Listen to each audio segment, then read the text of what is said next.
This install is pretty straightforward.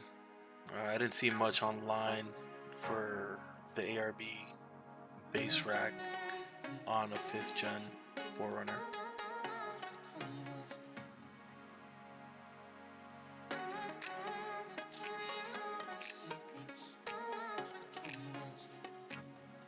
After removing the rack, you might want to do a little bit of cleaning. Then you're going to place the rubber grommet face the bracket so it's open on the inside, and you're going to want to tighten those two bolts evenly.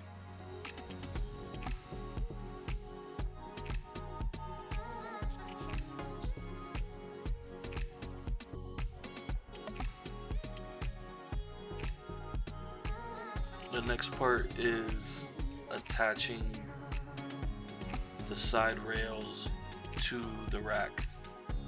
And to do that, you're going to grab these little plates and you're going to put in the screw so it locks in with the plate.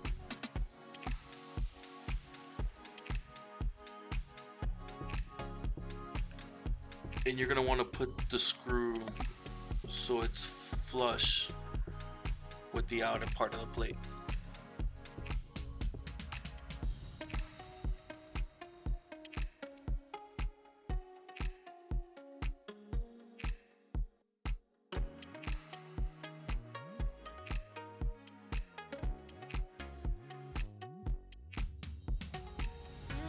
Gonna slide in the plates to how you want the rails placed on the rack.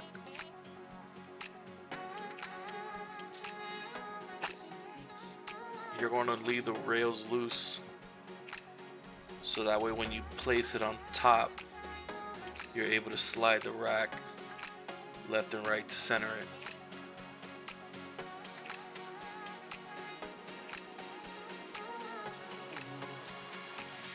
If you have any more questions, feel free to reach out on Instagram at brew_runner.